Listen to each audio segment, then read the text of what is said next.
Evening. I'm going to go ahead and call the meeting to order and just welcome you to a workshop here to discuss grandfathering. And let's see, first up, we just need to approve the agenda. Is there a motion to approve tonight's agenda? So moved. Second. Okay, it's been moved and seconded. All in favor? Aye. Aye. Okay. Dr. Cook, do you want to start out? So as you know, we're eyeball deep in the reboundary work, and our fourth meeting, I think it's our fourth meeting, is tomorrow night, in which we're going to try to have some example of a model ready to go to the public. And one of the questions that we really feel like we need to have a discussion about is what is the board's interest in how we're going to grandfather or provide exemption for transfer for students. And there's really, in my analysis, I would say that there's really three conversations that we need to talk about. One is the secondary schools. You know, we've kind of mentioned over in passing, never officially, but just in discussion, that we may want to hold off on some decisions on the boundaries regarding secondary schools, or at least align them with other big ticket items that might be coming down the path. So some guidance from the board and some discussion on that. Secondly, we've got some policy work we need to do regarding magnets that in the meantime, we probably need to get some guidance from you guys regarding where we're leaning. I know we're not noticed for any action tonight, but it would be a good idea to have some discussion about how we want to move forward on grandfathering of students that are currently in our magnet schools. And we've got some recommendations we're glad to share with you on that as well. And then lastly, what then about our other 9 elementary schools that we would have some kind of conversation about how we wanted to anticipate that, and whether or not gauging the interest from the board as to what is doable and what information you would need if we were going to, for example, this is a ridiculous example, but just let's start there. If we were to say anybody that wanted to grandfather at our attendance zone schools could choose to do so, how might we handle that? Because we're going to have to administer it, and we recognize that schools have a capacity, and how are we going to, what all implications would we have to be mindful of to manage that? Not only is it a space issue, but we're going to try to do our best to get kids where they belong and transport them, and every decision we make regarding grandfathering could have implications on that. But at the same time, we also know and honor the fact that moving kids from school to school can be a very traumatic and big experience. And so we are trying to balance all of those needs with these decisions. And so what I'd like to ask us is to have some guidance and some dialogue around all three of those conversations and try to get some very clear pathways so that we can bring back, first of all, policy that would align those decisions for future consideration, probably in the February board meeting.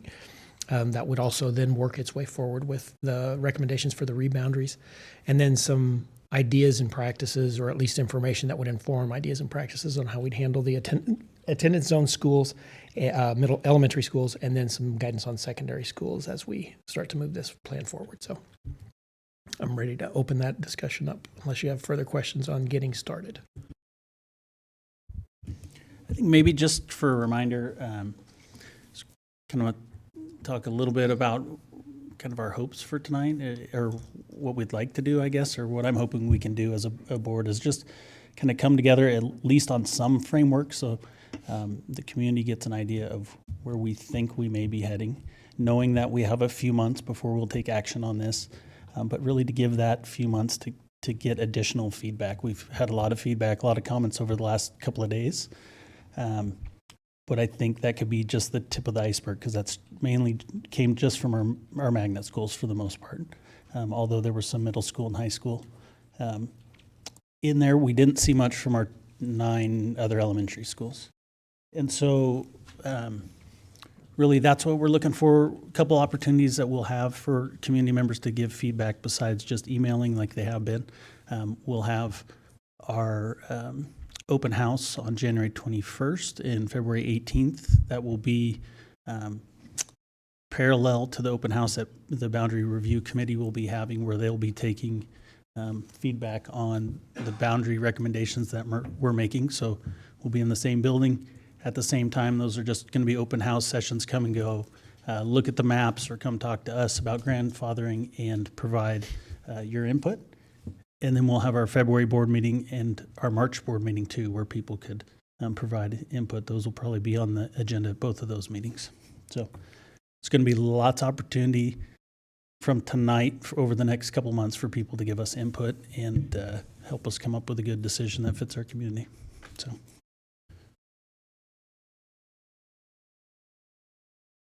Earlier today, just echoing what Dr. Cook said, I sent out that email about just trying to break this into chunks instead of just having one big conversation about all of it. And is everyone all right with that? Okay. So how about magnet schools? Why don't we start our conversation around magnet schools and see if we have some general consensus around that? I kind of think we do, just based on the listening sessions we've had and what I've heard people say, what I've even said publicly at a meeting when I maybe shouldn't have, but I did. So why don't we just talk around that first? So I know Dr. Cook said that staff might have a recommendation on at least the magnet school aspect of grandfathering. So could we hear that first, Casey?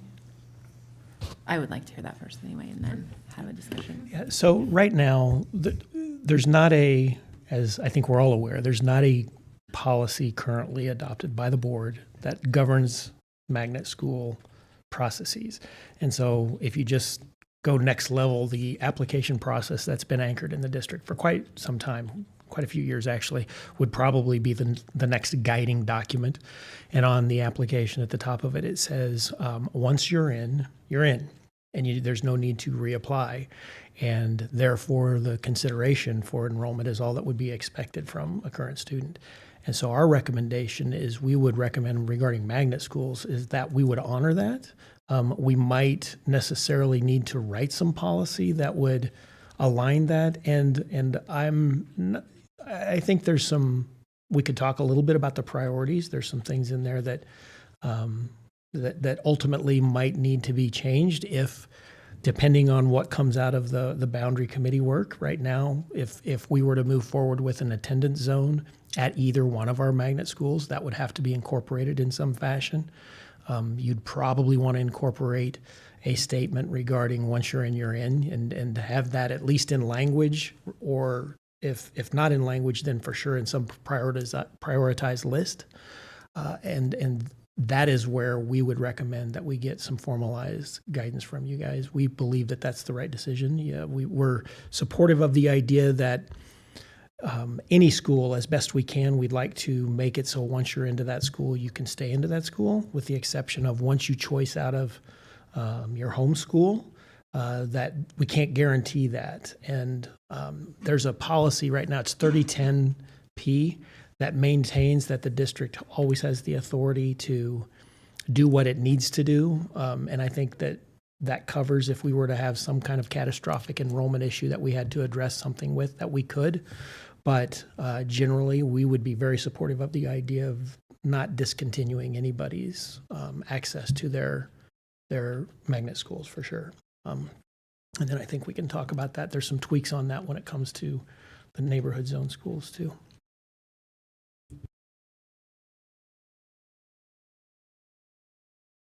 Okay, so comments about administration's recommendation there, or questions? Did the administration have a recommendation as far as siblings go, or would that be the next kind of layer of that? Only because I think that's the next question. Yeah, that's exactly the next question. And I think I've seen there's a lot of examples. Typically, most school districts honor siblings of students that are in the school. If it's a 13-year-old, the old student's a sophomore in high school trying to get into an elementary school, that typically most school districts don't honor that as it's a sibling enrolled in the school.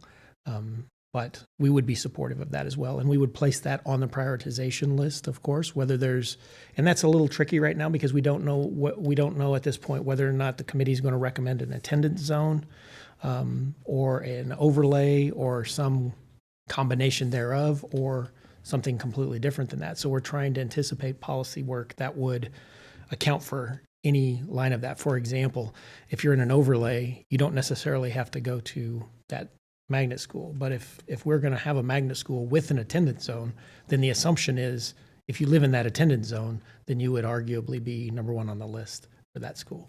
So as far as siblings go, we would put a high prioritization on that to try to account for that. So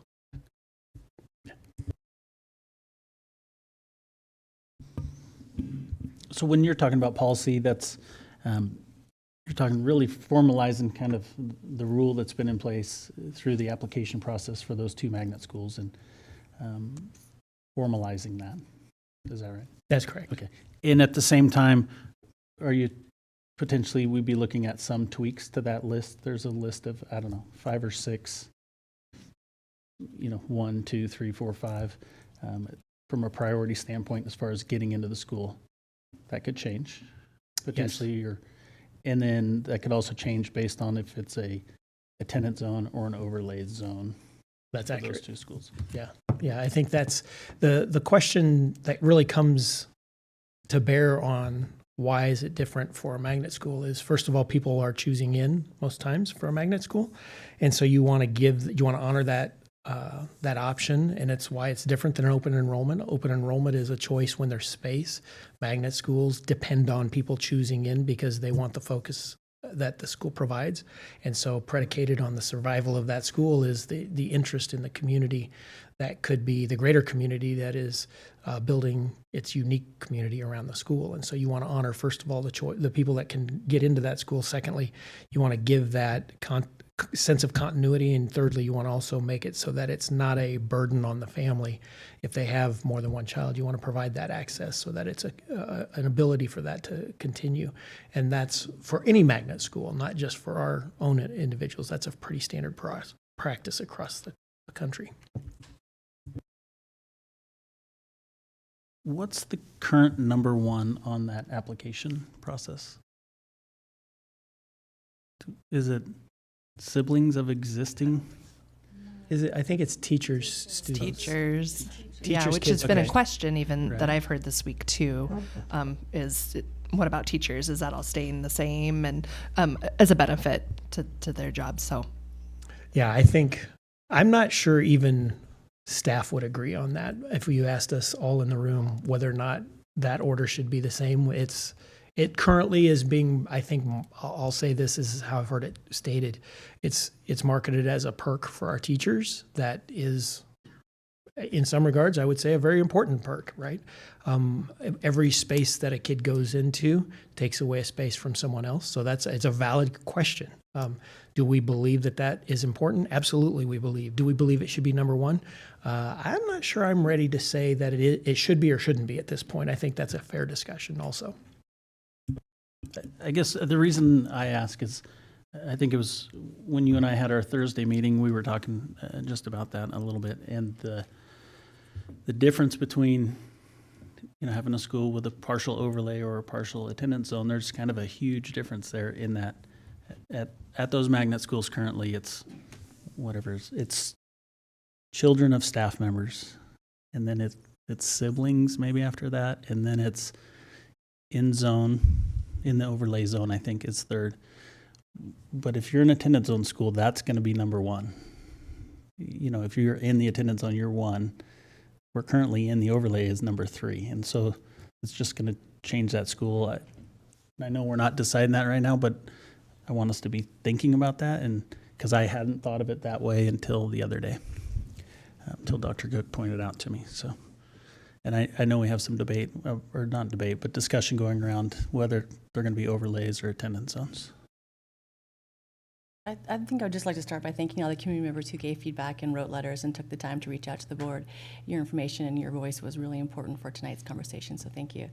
I'd also like to thank the information that was provided about magnet schools in general, and I think we've been having this conversation trying to determine, who gets priority and who gets in and who stays and who goes, and I think really the conversation should be embedded in policy, and we should have started at that point first. And, seeing some policies across the country regarding magnet schools, it kind of opened my eyes this weekend, and most importantly, or the one that I connected with the most was West Ada's, and I think it was the Series 600 policy.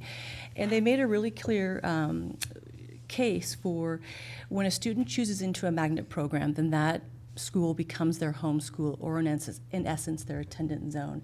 And so I worry if we're starting to talk about now priority and grandfathering, and we're considering 2 elementary schools who may be magnet schools who also may now move to attendance zone schools. Are we really still asking them to be magnet schools? Because at its heart, a magnet school, across the country, and I think the national norm would say, when a student lotteries in, they follow procedure, they accept their position, is there in essence their home school now the school they've choiced into?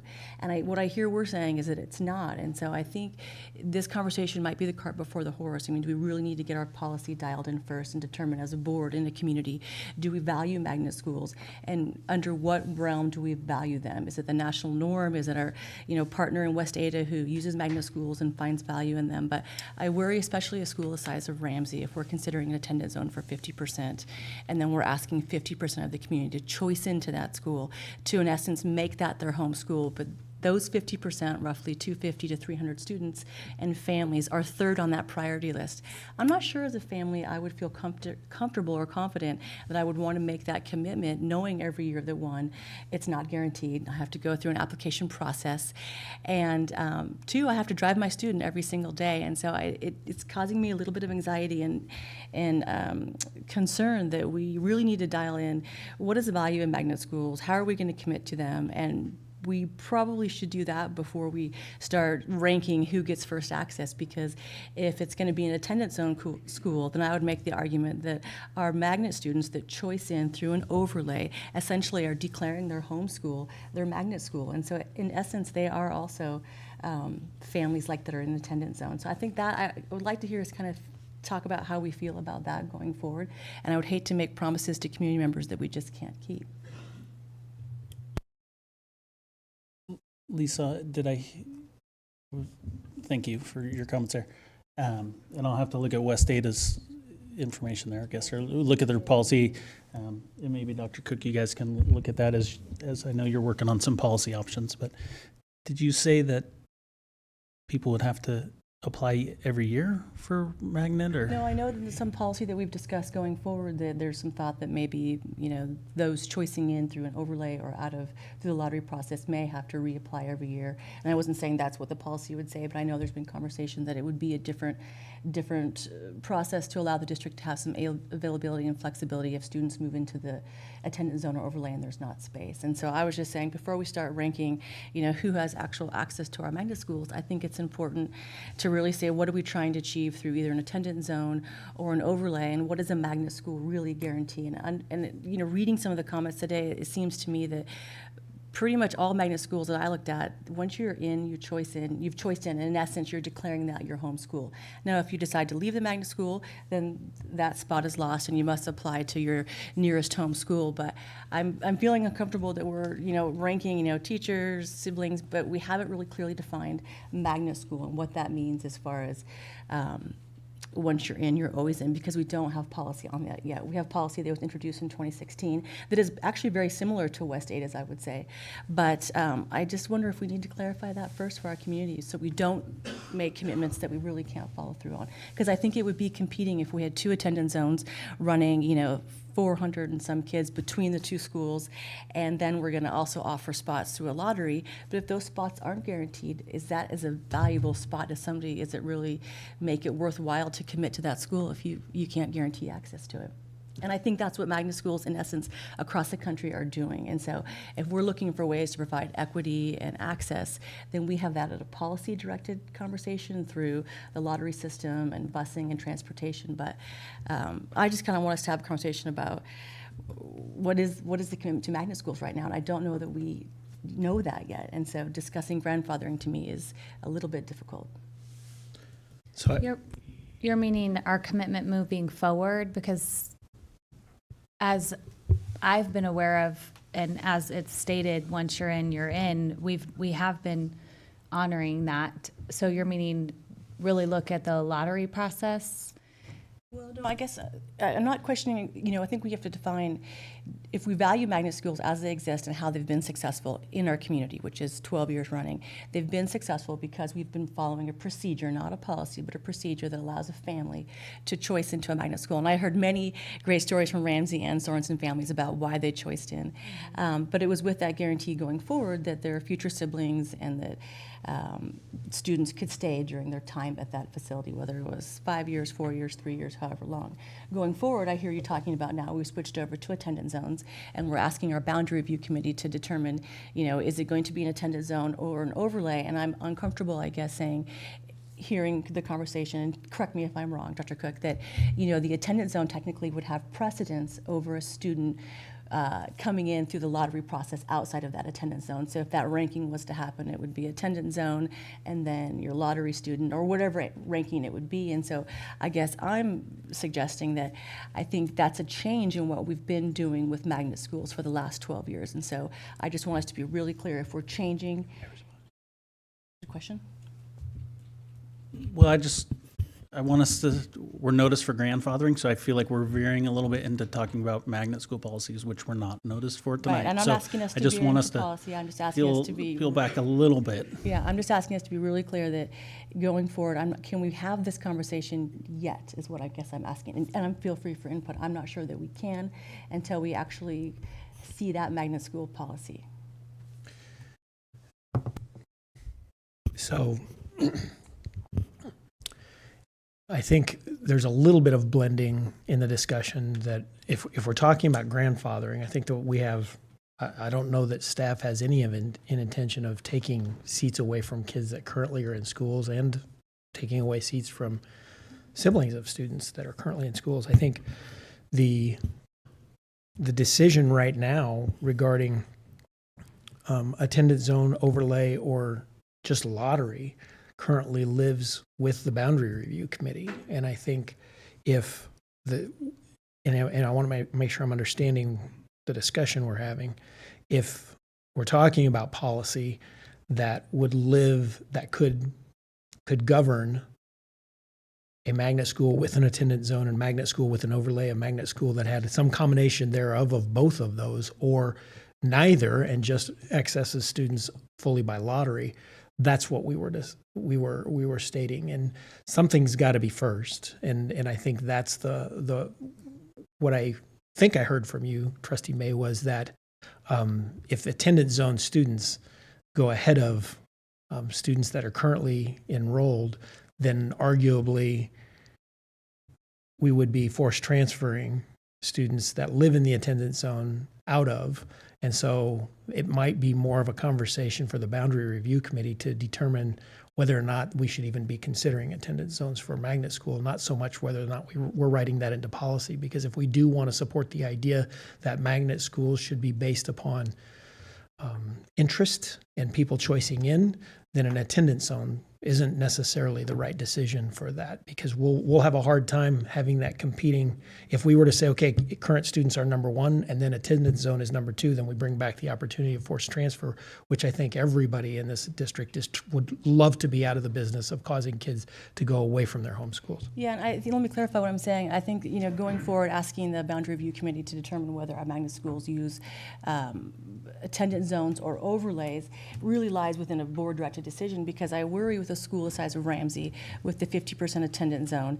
We have many students currently there, and Crystal might be able to help me with those numbers, but if we switch to attendance zone next year, we arrange like we're talking about ranking, and let's say the attendance zone is first on the list, we may not be able to accommodate all the families who have choiced in previously through the magnet access or the magnet procedure that was currently available. And so I'm just saying, before we make commitments to the community, I think we need to be really clear under going forward, what is the premise behind a magnet school? And if we believe, like districts across the country, that they're valuable and that they provide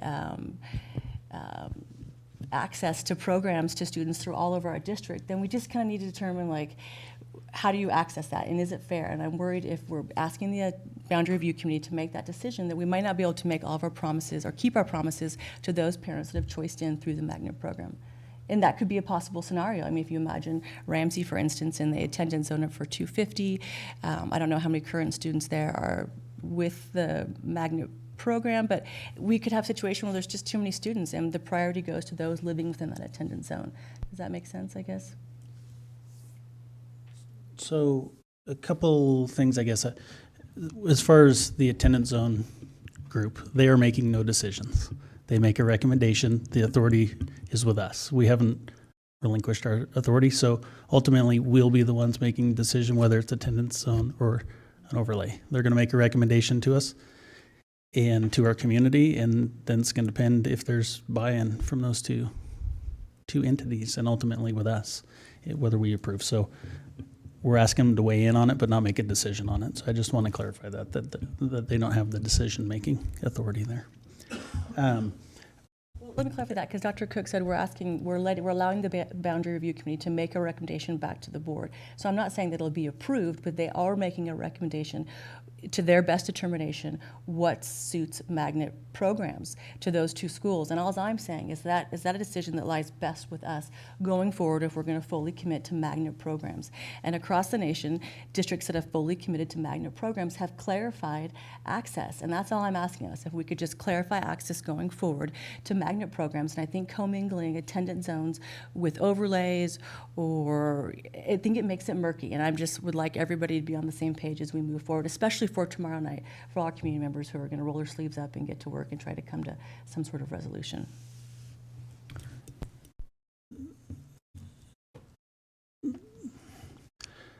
So I want us to be careful. I feel like we're veering into policy a little bit there that we're not noticed for tonight. So I want us to be careful with that. I think we had a bunch of stuff in our packet. One was a document from the Department of Education, and on page 4 of that document, it talked about managing magnet school enrollment, and this was kind of their guide. And, you know, they talk about a model around an attendance zone, and kind of like we do here, basically, a partial, either attendance zone overlay. So I'm not sure we're veering in, or we haven't created our own process. You know, I think there was a reason they created this to begin with here in this district, and they didn't just pull it out of a hat. But for me, I think, you know, you could see it in the emails, you could see it in the folks that are here tonight. There's a lot of anxiety about changing the rules or changing the zones. And to me, you know, I feel like we need to deal with our existing students and where they are before we deal with how are we going to handle magnet schools in the future. And, you know, Dr. Cook could bring us a magnet policy this month. I think they have a draft of it. But we don't know. Are we going to use attendance zones? Are we going to use overlays? You know, we haven't made those decisions yet. So it maybe is a little premature for the policy, but I feel like as much as we can, we need to ease some of the anxiety that's in our community around attendance zones and start saying, what are we going to do? It would be great to grandfather all 11,000 students. That's probably can't happen. I mean, that's the reality of it. But I think if the more we can start answering some of these questions around magnet schools and then high school, middle school, and traditional elementaries, which might be the most challenging of the ones, that's why I put it last, the better off we are. And I know we're going to have passionate participation as we develop a policy and we look to make changes to that policy. We all know we'd like to look at ways to increase access for our lower socioeconomic folks to some of those schools, whether it's through transportation or those sorts of things, because that can be a roadblock. So I know we'll have lots of conversation going forward as whether we're looking at re-ranking or changing that order, or, you know, adding in new slots there. But I think we need to save that for policy. I think if we can, the more we can answer about grandfathering and our existing students. And to me, this one's an easy one on magnet schools because we've made a commitment on paper. It's on their application, and I feel like we have to live by that. And I think we're probably all in agreement. The administration's recommended that. So it's, do we agree? I know we're not approving that tonight, but do we agree? And I think we do. And then we need to tackle, because I know the next question is, what about siblings? We'll have to tackle that. Can I add one piece to that? And one of the things I want us to get to is this understanding of what information are you going to need if the consensus of this board is something other than the grandfathering of students in our magnet schools. What information do you need for us to be able to manage that? If we know that we're grandfathering every student that's in a magnet school currently, then it changes our approach. If we think we're going to have some other kinds of plans, then we need to know the information that we're going to have to answer to be able to do something different than that. And I think that's the reason I wanted to start with these in chunks so that there were separated questions, because they each have their own sets of dynamics. So, Go ahead. okay.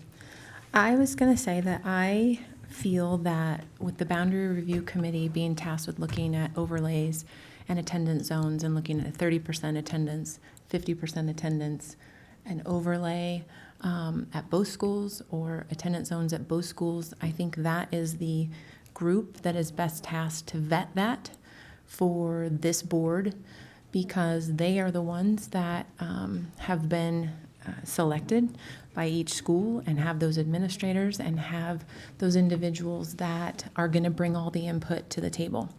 And my hope would be then that committee is going to come to a consensus, and we would be then given the information and the knowledge as to why that was a consensus and why the committee believes, for example, attendance zones are best for magnet schools.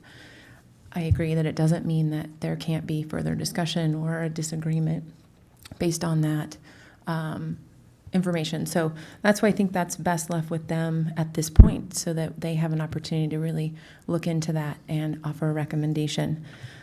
The policy, I agree with Trustee May. We definitely need to get to the bottom of a policy. And everything you said is valid in terms of what needs to be ferreted out as far as the priorities for this board. I see a distinct difference, though, between the policy and what grandfathering is. And I see, as Trustee Morrisroe said, and that is that this is about existing kids and what are we going to do with existing kids, which is what every parent is dying to hear what each trustee, I think, is going to say tonight about that. So I have before, and I continue to agree that we need to honor for magnet schools what the application says, and that is once in, always in. So that's where I would sit on the starting issue of magnets and grandfathering. I would agree as well. I had never thought that, it never even crossed my mind that we would move the kids from the magnet school, especially after when you read that, and I get the stress and anxiety that's been coming in the emails from parents. And for me, we do need to, the decision and what grandfathering is going to look like may change after we as a board decide what it's going to look like, attendance zone, overlay.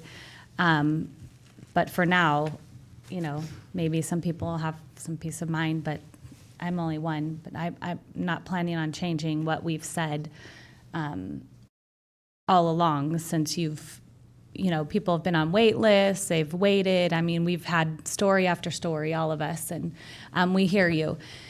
And I don't think any of us were planning on changing any of that from the get-go, but our work will lie in the process moving forward once the boundary review has come and we're making our decision of what it looks like. But as for me, I value the magnet schools.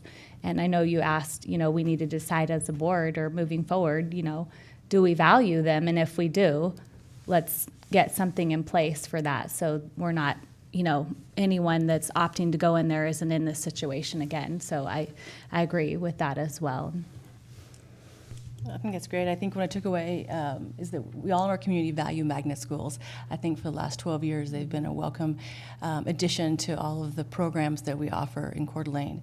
For me, personally, I feel as though moving forward with attendance zones for magnet schools devalues these programs, and I believe that it puts these programs in jeopardy. And so I just wanted to have an honest conversation and give my opinion that I believe that's board-directed policy, and I feel remiss that we didn't see these policies earlier, that we didn't reach out to West Ada, and we didn't look across the country to see how communities have handled magnet school policy. I feel unfortunate that we've put this on the hands of the Boundary Review Committee. They have a very difficult task ahead, and I know they are working to the best of their ability to build consensus, but I think this adds one more layer of frustration for their group to process. And so I apologize for that. But going forward, I think we're still kind of missing the mark, because if we choose or we make a decision tonight about grandfathering, we still aren't really addressing the situation about students currently attending there and siblings. And I don't think we can separate students currently attending there and their siblings that may not be there, because that was written in procedure that we've been following for 12 years. And so, I'm happy to move forward, but I think that this is an important conversation that needs to go forward. And attendance zones and magnet schools and overlays are very different terms that we're kind of intermixing in our community. And I think the best way to have handled it was to say, here's our policy on magnet schools. Our community said over and over again, they value magnet schools. Have our magnet schools maybe been overly successful where there hasn't been equal access to all community members? Absolutely. And I think that's something that we should continue to address, whether or not we move forward with an attendance zone or an overlay. But providing access through the lottery process, ensuring that all students of SES backgrounds can attend there, ensuring that we can provide some transportation. So if a parent can't get their student there, that they can still attend one of our great programs. I worry if we have an attendance zones, we won't be able to move forward or adapt those based on gentrification, and we won't be able to commit to every student. I don't believe in the magnet program currently. Right now, I just think we need to see the numbers first and see what an attendance zone looks like, how many students that is, how many current families are there with the magnet procedure. It makes me nervous right now saying 100% we can guarantee every student that's attending a magnet program going forward if we utilize an attendance zone. I just don't think we know that yet. And maybe by tomorrow, maybe Flow Analytics will have that data for us and we'll be able to move forward. Well, I think it's hard to say, right? But currently about 50% of the students at both Sorensen and Ramsey are coming from within the overlay. Or more. And I think around 50% were out. That's kind of how we arrived around that number, I believe. So I think there is data, right? They know we know where all the kids live, right? So they can figure that out. And I think as we have those decisions, Flo can define that. Now, in future years, it could impact access, right? So if an attendance zone, all of a sudden the population goes up inside that attendance zone, it could decrease the seats, right? I mean, that's kind of what's happened at Sorensen. I think when you look back long term, there were more students choicing in, more students from outside of the overlay, but that whole area down there is kind of revitalized, and a lot of those students are within close proximity now. So,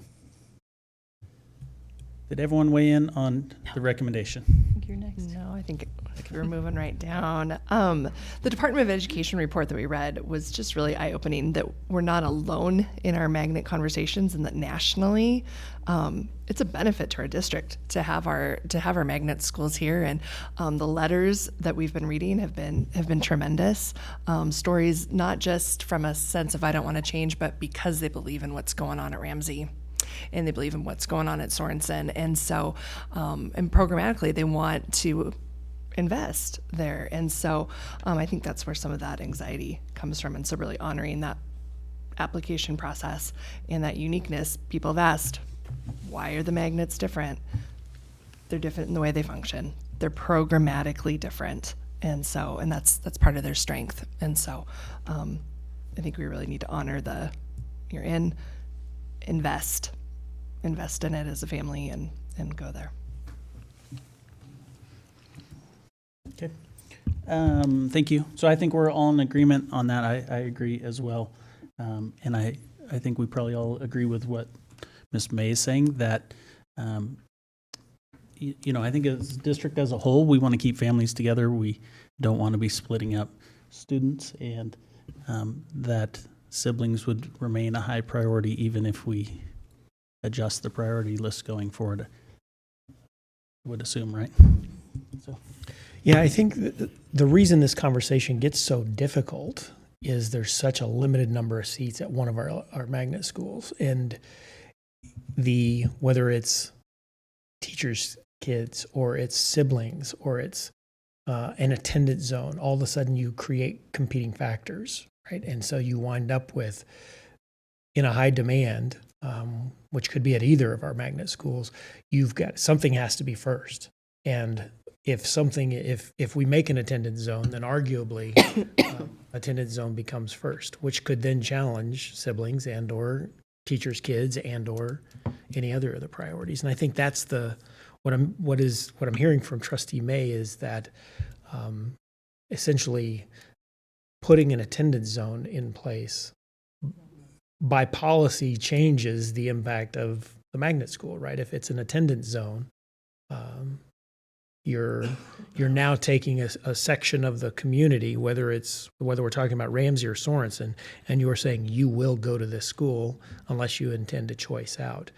And I think one of the concerns I would have now is we've got different information, at least individually, not as a board, individually coming from board members, that the committee, if any of the boundary committee is either here tonight or watching, there's going to be interest in those conversations, because tomorrow they're going to be talking about how do magnets fit into this, with the possibility of anywhere from a 30% to a 50% attendance zone at each, an overlay at each, and that's going to potentially muddy their decision making right now, or at least influence their decision making, I think. So, just for what that's worth. And I think just to recall back, 15 years ago, the downtown area, Sorensen was failing because there weren't many young families living downtown. And, it was the peak of the housing market, and there were many retirees living on those homes on Foster and Garden, et cetera. And so Sorensen wasn't full. And I worry now that the market has changed and young families moved in at the right opportunity. Those students that are currently attending Sorensen, they will be gone in 5, 6, 7, 8, 9 years. I don't see them moving. I don't see them selling their houses now. They couldn't replace their home for what they paid for it. And so we could see ourselves back in the same situation, where a really small area with 5 elementary schools all packed together, and there just simply aren't that many young families living right around Sorensen. It's exceedingly expensive, and I think they're going to be looking to buy their homes, East Sherman and different areas that are emerging in our community. And so I think that's what worries me also about an attendance zone for our magnet schools. It just defeats the purpose going forward of why we began our first magnet school. So.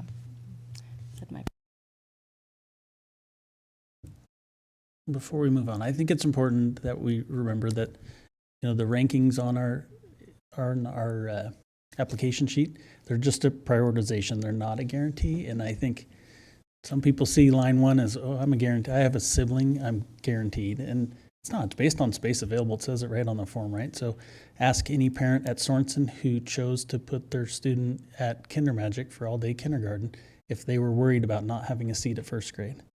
And they were. And some of them, even though they needed all-day K, chose not to because they wanted to get that seat at kindergarten. And so, it's not a guarantee.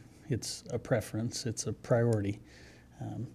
Just like if a teacher came in at 4th grade, had a 4th grade student and 4th grade's full, it's not guaranteed that his or her child will get into Sorensen. So. Okay. Are we clear on that one? Yes, we are. Okay. All right. So let's talk about traditional attendance zone schools. And do you have anything you want to start out with on that, or? Yeah, I think there's really 2 conversations. We've spent a lot of our time so far in this boundary review talking about elementary schools, and not as much time talking about the impact on our secondary schools. And I think that's something where staff is interested in making sure we know what questions you have, what data you might want to see. so that as these recommended boundaries come out, if we're going to talk about grandfathering, any amount of our either high school kids or middle school kids in some fashion, or even potentially, like I've heard mentioned in passing, that maybe we just hold off even potentially until next year when we have some other things that we're going to be likely implementing. Just what would we want? What information would you guys want from us? What are the questions that we need to be able to answer? Recognizing that things like transportation could potentially be a discussion topic, capacity, obviously, and we just want to make sure we have all the information you would need so that in the next month and a half, 2 months, we can provide all of that for you so that when the time comes, we've got a good plan going forward. And I think secondary schools have a different conversation than the elementary schools because we are opening a new elementary school and there's going to be shuffling around. And so I thought maybe we could separate those two as a point of topic today. Thank you, Dr. Cook. Yeah, it is different at our middle schools and high schools because we're not opening up a new building. At elementary, we've got a new building coming up on Prairie there. We're going to have 400-ish, 300 new seats in the district and be able to kind of redistribute some students, hopefully pull some students out of portables, have a little capacity, all those sorts of things. High school, middle school, it's not so much. It's a little different. They're kind of two different animals right now. High school, because of the growth we've seen on the west side of Highway 95, Lake City continues to get bigger and bigger, and Coeur d'Alene High continues to get just a little bit smaller. They're kind of growing apart equally almost every year. And at middle school, they're basically all overcrowded. They're all at capacity or over capacity. And we're shuffling kids around to where there's open space. Mainly, hasn't been done through forced transfer, although there's been some forced transfer, but it's been a lot of just approving every open enrollment request, even if it's taken a school over capacity, because the other school's over capacity too. So there's kind of two ways we could go with them that I see, and there may be more, but if we make attendance zone changes, this is the attendance zone and everyone changes. Or we could grandfather everybody. Maybe there's three ways. Or we could slow roll it. So let's say with the high school, if we made attendance zone changes at high school, it would start with the incoming freshman class. So sophomores, juniors, and seniors would continue on at their high school, and it'd be just incoming freshmen. And of course, there's open enrollment in our district. We have about 100 kids that go each way that are in Lake City that choose to go to Coeur d'Alene or vice versa currently. And we're not talking about changing that. We would still offer choice and allow for that. Do we know how many apply, for open enrollment that don't get accepted? Do we have numbers on that? I'm looking at Trina just to put her on the spot. Because it seems like to me that it is different at middle school and high school than our elementary schools. I can't remember, was it right when we got on the board, we had to we can't do open enrollment. We can't have, someone from Post Falls coming and having a seat when we can't even fit all of our elementary schools. So I know that kind of slowed down, but I know this fall we moved about 50 kids from Lake City High School through an enrollment to Coeur d'Alene High School. As far as historically, I don't know how that compares, but if that's something you guys would like to see, how many kids have requested that we've denied, we can get that data for you. That'd be a pretty easy thing for us to gather. I just wondered because it might ease some people because we do have open enrollment and we do have a lot of kids that open enroll at elementary school, not just at magnet schools. We have kids from Skyway that go to Atlas or Ramsey to Hayden Meadows. We have all types. So I just wondered how many do we always deny, or is it fairly open? And yes, we always deny. We deny at almost every school because we're so full. That is true. I was curious at high school, I appreciated Principal Clifford's comments to us. Would it even be feasible for students, sophomore and above to transfer in between our two high schools right now with the discrepancy between graduation requirements. So that might be the easiest answer for us right there. It's a really valid point. You know, when we talk about the fact that we've got two completely different schedules running at our high schools, it does create some transfer issues. And so while we try to find ways to work around it, and this district has for many, many years handled students moving back and forth between the schools, it is a challenge. And so I think that's very much something that should be a part of the conversation until we get that resolved. Right now, that's definitely an issue that we would have to consider. It's, you know, if you're a junior at CHS and now zoned for Lake City, that's substantial, you know. Arguably, if nothing more, you're now 12 elective credits short, theoretically, if you're on track. And so that's one of the things that we've been talking about, why we should have this conversation about getting our schedules corrected, or at least I shouldn't say corrected, but the same, aligned, thank you. And so I think that's a very important point when we talk about the top end of our high school students. The closer they are to graduation, the more disruptive I would argue that starts pretty darn quick. It is in policy. There is a conversion. I couldn't tell you what it is, but there's some sort of conversion factor if you move from one to the other. But it's certainly not ideal, and you could,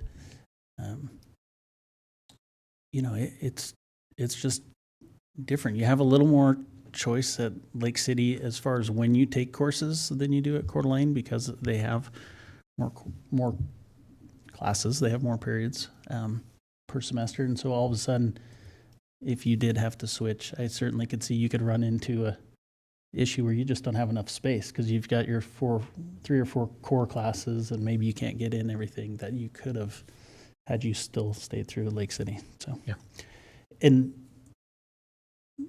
I know you brought this up, but on high schools, my 1/5, my vote would be that we would delay changing high school boundaries until we solve the common schedule issue. And I'd really echo that, Casey. I think the more we can eliminate the major impact and do it more all at once. I appreciate Central Valley's in here, just the way they slowed it out, and they said so people could really think ahead, plan their schedules better even when they were in middle school, and just kind of knew what they were thinking and that type of thing. And so as we land that alignment of schedules together, being able to implement it then at that point with the, you know, maybe that freshman class again, I think would minimize some of the disruption. I agree. I also liked Central Valley's. I thought it was easy to read and follow. So when we do something like this, I'm hopeful we'll have something like this for parents to look at and follow. It was just really easy. I think one point to remember about Central Valley's is they were opening up their second high school not full, so they had more ability to accept transfers and allow movement between the two schools. And so I think we don't have as much ability to do that, but I think going forward, I think it was a good model. I think, you know, for next year, freshmen could, if they wanted to, make the change. I think, you know, recognizing that it would be coming, we'd already, you know, we'll know what the boundaries were. If they wanted to start the change instead of waiting 1 year, I think something that we should consider, or at least acknowledge and allow. That was loud, sorry.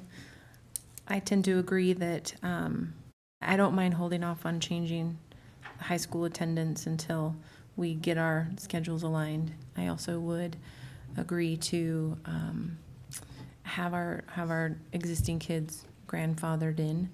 I don't necessarily know that that at the 9th grade level, and the reason I say that is I'm curious as to, I would want so to answer Dr. Cook's question, I would want some input on how much do our middle schools work with kids to align them to a particular high school, that they're doing career planning and schedule planning based on anticipation of going into that high school.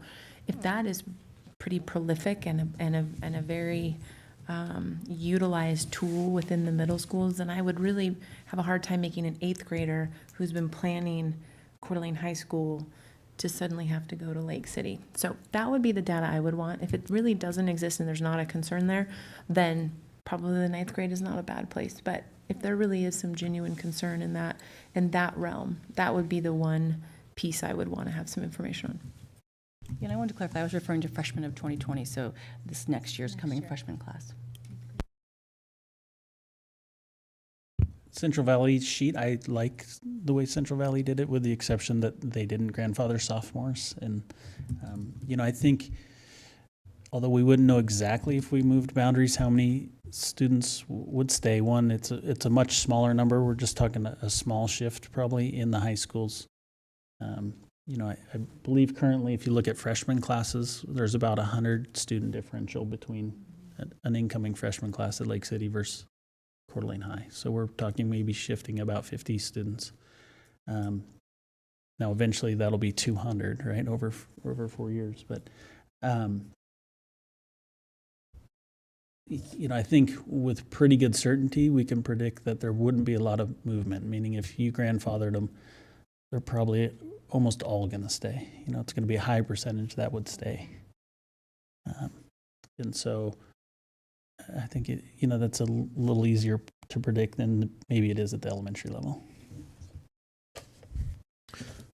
So generally, I just want to make sure I understand that we're essentially saying these high school boundaries will be voted on when we vote on all the other boundaries in 2 months.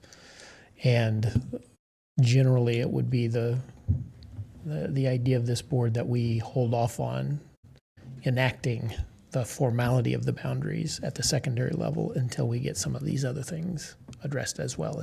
Am I understanding that correctly? I think we need to talk about freshmen a little bit more, though, because if we approve the boundary revision, in March or April, we're knowing going forward what it will be. And so if we allow a freshman to start at Lake City, knowing the following year they're going to be CHS, I think that's difficult. So I think, we could still have grace, but I would encourage our counselors to, show kids where their new boundary is and at least give them the option to attend their newly boundaried or district school, high school. Does that make sense? Yeah. Otherwise, in a year, they're just barely getting invested in their school and we're asking them to change. So I think freshmen, in my mind, would be the one class that we could encourage or allow to change starting next year. So I want clarification on this, because the way I understood what we were talking about was the idea that next year's 8th graders would be the most likely to be moved into as the freshman year hits, they'd go to their new high school, their new boundaried high school, and nobody before that would do it unless they chose to do so through open enrollment. Is that? So current kids who are currently in 7th grade Current 7th would graders be impacted.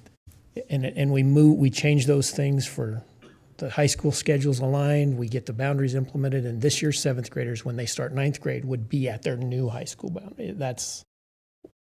No? But Yes. I think Ms. May's saying maybe we should still consider freshmen Freshmen next year. So current 8th I'm graders. saying if a freshman recognizes their boundaries change and they want to go to their new high school, I think we should try to accommodate that.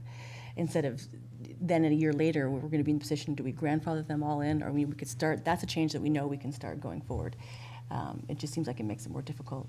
But that would be, so those freshmen next year, it's kind of an all or nothing because there's not space. So if a freshman wants to go to Lake City and we've got space and they're zoned for Coeur d'Alene, we'd let them go if we have space. But if we're going to, when it comes time to move freshmen, we kind of have to do all of them because we don't have spots in either school. So we either have to do them all or not. But I guess I'm just asking, are we going to allow them to finish out their high school experience wherever they start next year, knowing that the boundaries have changed? And so I guess we're Yes. saying we're pushing it off Yes. years to come. And I'm sorry. I wouldn't expect that if they go 9th grade next year, they wouldn't be expected to move. They're already grandfathered in as a high school student.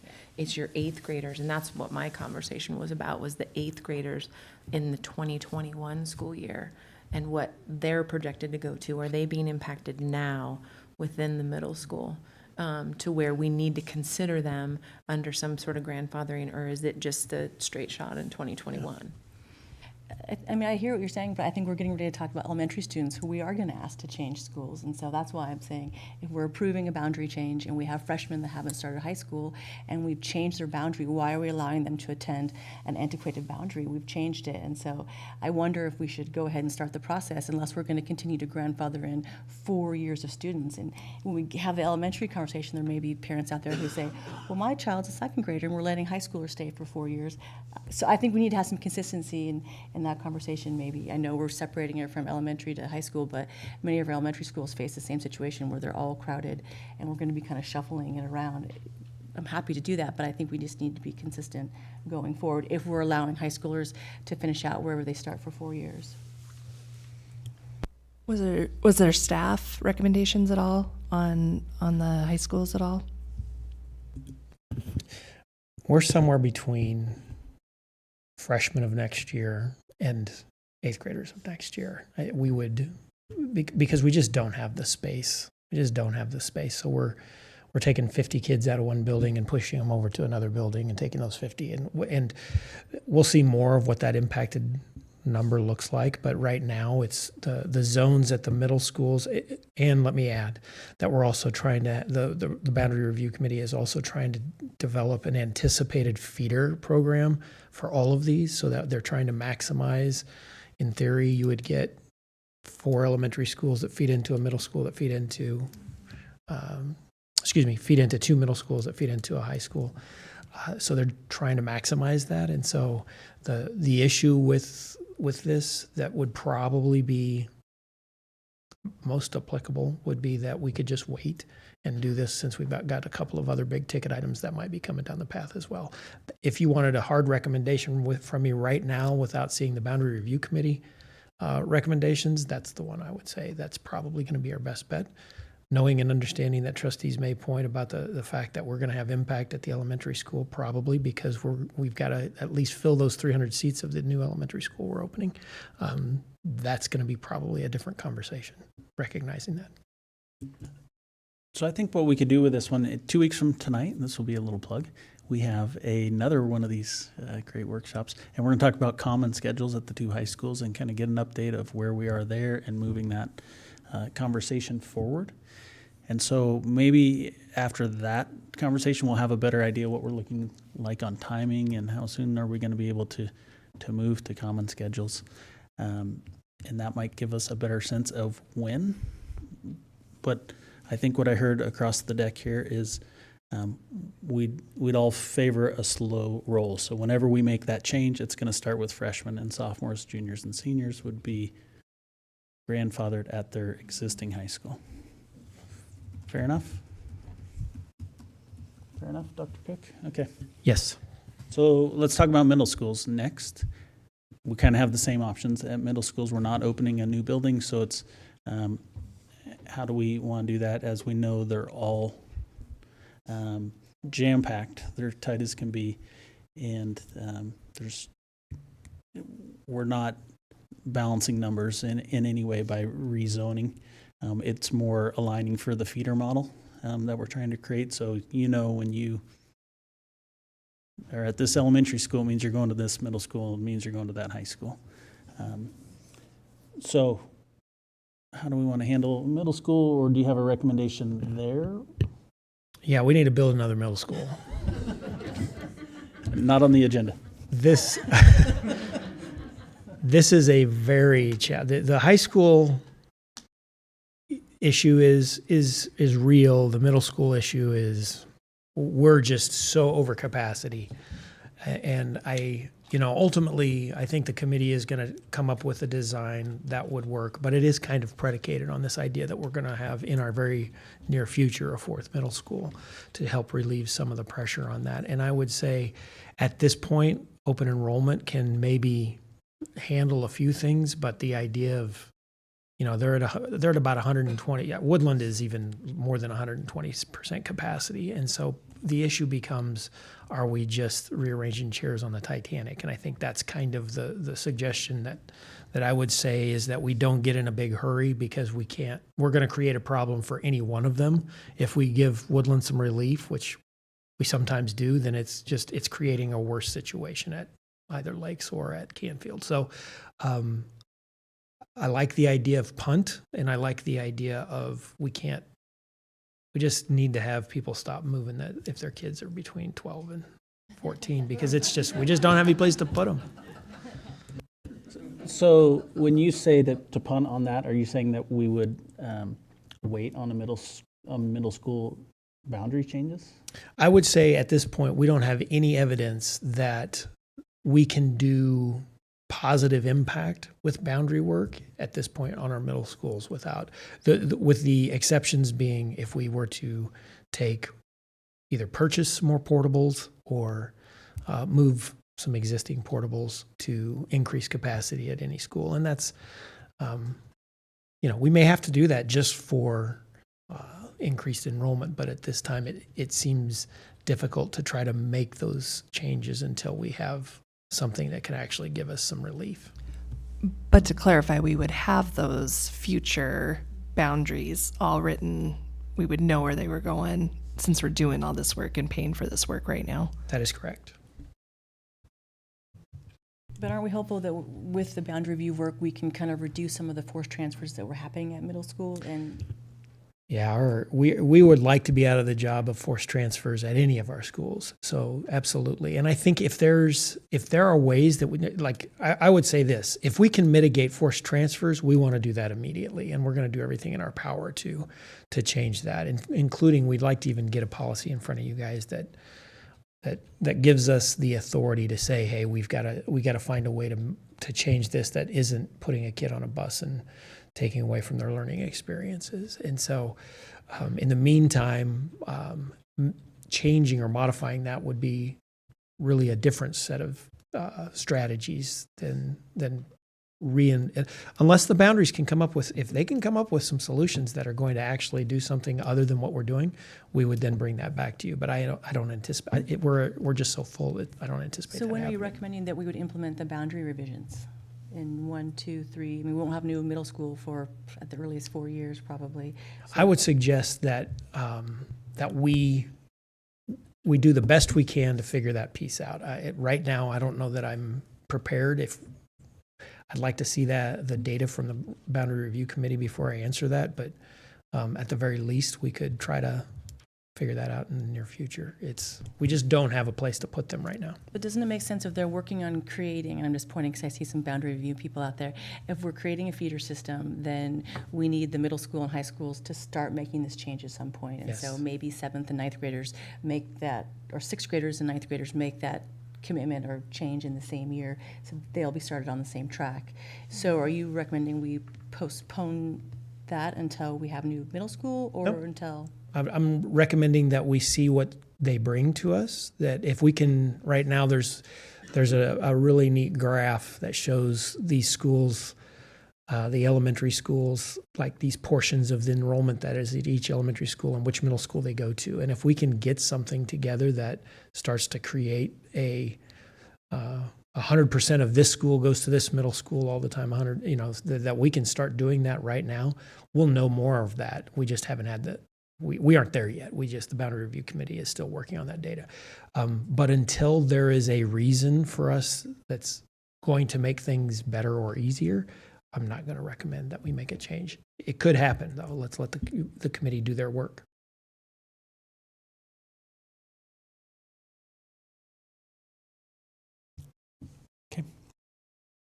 Do we, I'm not sure we got anywhere there.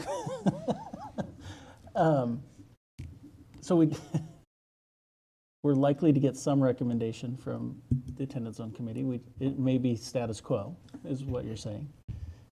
Or it may have some adjustments at the middle school level. That's correct. Okay.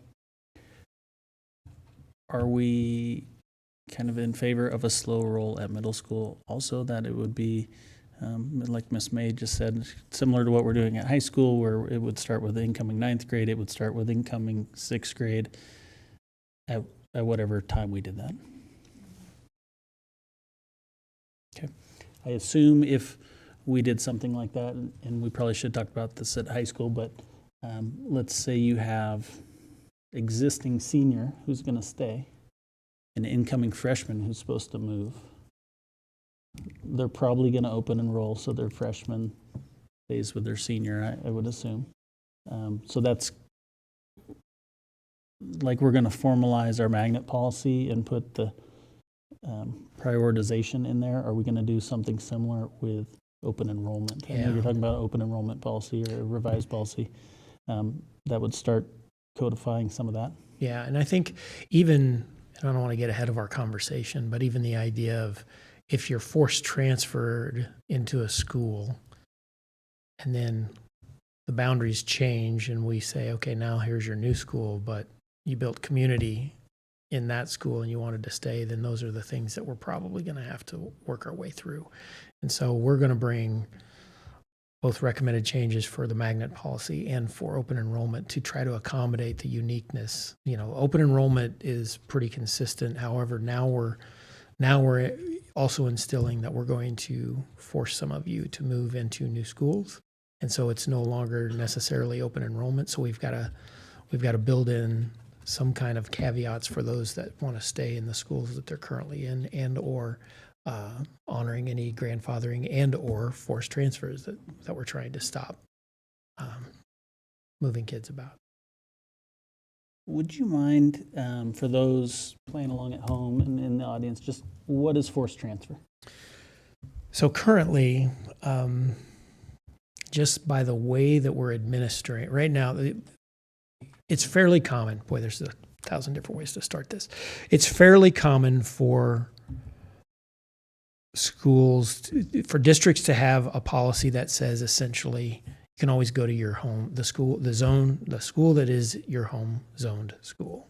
Like you live in the attendance zone of Dalton, even if Dalton is 130% capacity, if it's your home school and you want to go there, you can go there. We currently move students when there gets to be too many in a classroom. We will take kids and move them to another school. So they either walk to Dalton or they walk to wherever, and then we put them on a bus and take them to a school that has more space.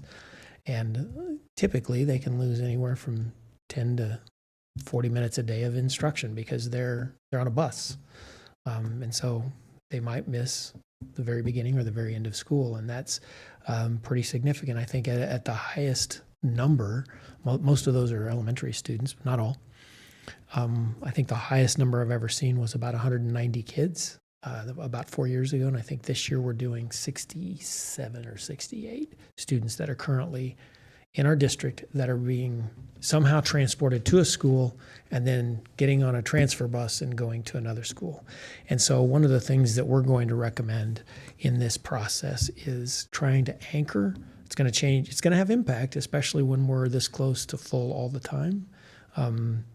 What do you do if you move into a zone and you want to go to that school, but it's full? And so how do we manage that? And so we're going to recommend some policy that would essentially mean that if the board approves the policy, that you always have the authority to go to your home attendance zone school. Currently, that doesn't exist. And so when we get to full, we force transfer kids to other schools. In our curriculum audit that we had, talked about, that was one of their findings in regards to equity, I believe, was forced transfers in that practice. That was one of the 3 call-outs that the audit firm got us for equity, which was students that are being forced transferred are not getting in the same opportunity as other students. And if you do the math on that, that's some loss of instruction annually that those kids are not getting to be subject to. And so that was a finding for or against the school district with regards to equity policy and equity framework that we wish to mitigate as soon as we can.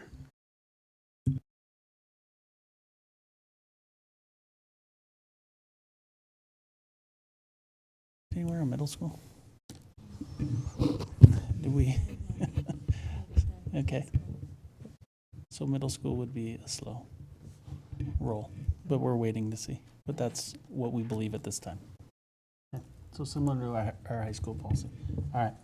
Let's talk about elementary, and this would be our 9 traditional elementary schools that we have. We have the new school coming online from Prairie. Those students, that's the Nexus school, currently at the old Hayden Lake site, about 300 students. When the school opens next fall, it's going to have a capacity of 600-ish, somewhere in that general ballpark. And 550? Okay, so 550.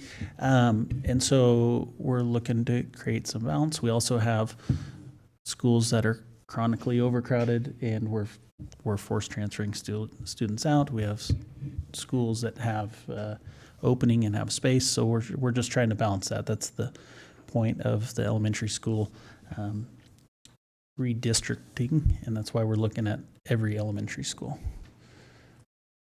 Much more complicated than looking at 2 high schools, just because it's hard to predict what people are going to do.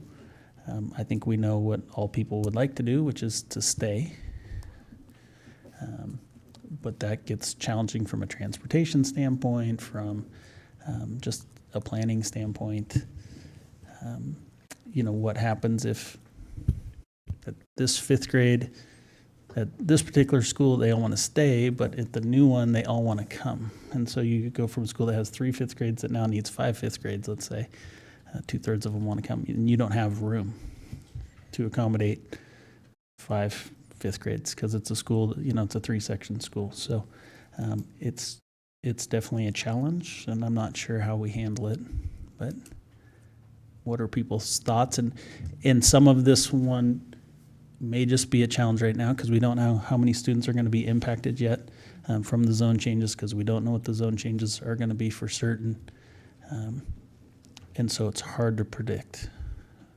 I think the community asked that it impact as few students as possible, but we do need to create some balance between the schools. So we know there's going to be, I don't know, I think of the modeling we've seen so far, maybe 700 students at a minimum. At the elementary level, I think you're right, that we're talking about. In the springboard, it was a little over 700 students out of about 4,900, I think, that were impacted, and that was at the starting point. And so the committee obviously will be working with that springboard to modify, and that number could go down or up based upon some of the changes they make. But I think part of what we want to make sure we understand and that we've answered for you guys are what are if we were to say, everybody stays put, then we've got 300 to 400 empty seats at Nexa that we need to get filled. And so part of this is filling that school. Part of this is giving relief to the other schools, just as Trustee Morrisroe said. And some of this is about just geographically taking advantage of the new boundaries as they would be written. And so we would be able to solve quite a few issues at once. But we also recognize that you don't want to have negative impacts on the system as much as you can avoid it. Could you remind me what the Nexa students were told as far as headed to their new location and new campus, and what was that?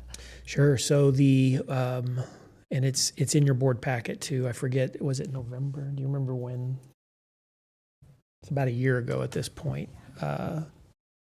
Once we made the decision on the Prairie site, that was and this is, forgive me if I misstate this, but I think there was a belief that potentially we were leaning towards building at that site and that location. And then when we decided that it would be best to build at the Prairie location, then we had roughly 300 students worth of families saying, well, now what? Because we were going to build on site at Hayden Lake. And so one of the commitments, we brought that conversation to the board, and the decision was made that if families wanted to migrate that 2 miles west and half mile south to attend the school, the Nexa school that would now be on Prairie, that we would honor that with transportation for those kids that qualified for it, essentially for the lifetime of the student, not that attending that school. It did not extend to siblings. It was just the students that were currently enrolled. And so we've asked Bill Rutherford, principal of Nexa, probably once a week for the last year and a half. How many kids do you think are coming? Because that's how many we're going to have to transport. And so we're trying to get that so we can budget for it, and try to map that, whatever that may look like. And it'll have some impacts. We're going to honor that request as best we can. But then also make sure that we can put that into a budget and know what our obligation is. Do you have any idea the number of students? I see. We have heard anywhere between 50 and 75% of, and there's currently about 280, is that right? 290 students in Nexa? Is that, I'm looking at Kate.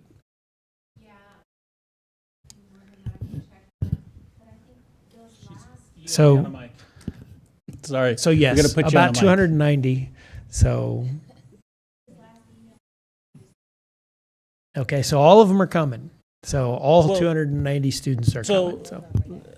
Yeah, let's just talk about that. So Nexa's zone currently, if you're looking at geography, is like Maple to Ramsey. And it's Buckles to Honeysuckle, I think, or Hayden Avenue, one of those. And so if you look at Highway 95 is the divider that I've seen in most of the maps. We've kind of said we want to go back to kids aren't crossing 95 if they don't have to, our families. So there's about 200 kids that live west of 95 and 100 kids that live east of 95. And so it kind of depends, I guess, what the map looks like. But I would think at a minimum, we're looking at those 100 students that are east of 95. You could almost say with certainty aren't going to be in the Nexa zone anymore. If we're sticking, if we're hard and fast that we're not going to cross 95, for sure there's 100 students that aren't going to be in that zone anymore. So at a minimum, we're going to be offering transportation to those 100 students if they want to stay or continue to go to Nexa. And we're going to have to plot space for those 100 students. And I talked to Bill last week. I think he said of his 300 kids, it was all but 2. My guess would be that'll just change over time. But, especially if it's not siblings and if they have a student coming in, that's going to impact it. I enjoyed the Clackamas schools. You guys put that in our packet, and how they handled their boundary implementation. They were opening up an elementary school and building a high school. We were not fortunate enough to be building a middle school, but they did a slow rollout, and they started first with the boundary for the new elementary school, and that was the only group of students who was transitioning that first year. I'm not suggesting we do use that model, but I think a rollout could be effective for us, especially recognizing that many of our southern schools are crowded, and they're probably going to remain crowded. Rebecca and I were lucky enough to go to 2 listening sessions at Fernan and Bryan, and I think one of the Bryan parents had probably one of the most insightful comments that at least I heard over the 2 listening sessions. And there's been so many SES numbers discussed and so many boundary maps proposed and changes and moving things ever so slightly to attain equality in SES. And one parent raised her hand and she said, doesn't it kind of seem as though with these 5 southern elementary schools that we're working so hard to find equality in our SES numbers, but essentially what we're doing is we're just shuffling the deck and we're redistributing these students to different elementary schools. And I wonder if these students would be better served by acknowledging the commitments and the safety nets that they've established at their current schools. And I hadn't really thought about it from that approach, but I know that many of these schools have worked really hard to connect with these families and have plans in place that have helped these students really succeed in these elementary schools. And so I would just like us to be really considerate when we're discussing different geographical areas. We know we have to open up our newest elementary school, and I think that should be our priority and how we can do that fairly. But when we talk about our southern schools, I think it should be with a different lens and having an honest conversation about what we're really trying to achieve. And I'd kind of like to see a little bit more how the Boundary Review Committee, what they come up with and what it looks like and how many students will be affected. I think irregardless, I couldn't find any proposed boundary revision that asked 5th graders to move, and it usually was 5th graders, and if there's a sibling, they were allowed to stay for 1 year. But I think displacing 5th graders to me would be difficult for any 5th grader out there. But.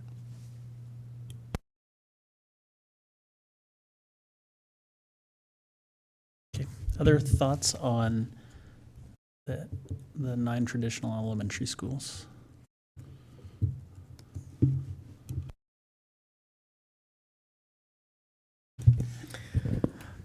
I think this is going to be the hardest piece of it all. I want to be able to grandfather kids. I just don't know that we can, and I think that's similar to what Trustee May said. Looking forward to seeing what the Boundary Review Committee can do, how many students are going to be affected, and really just trying to make a good decision based on the whole.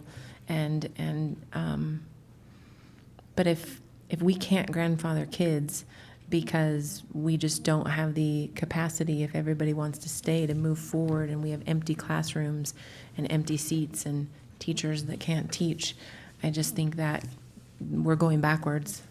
And so I really hope that it doesn't come down to a really hard decision, but it might, and that's where I sit. One quick question, and I didn't see it in any of the proposals, but we got a letter about specifically special needs kids, and that really stuck out to me, and I appreciated that letter because I hadn't considered those kids and the extra things that they face. And I know that at all of our schools we have tremendous resources. Those kids seem like they might face a couple of additional hurdles. Dr. Cook, if you could maybe speak to that, I'd appreciate that.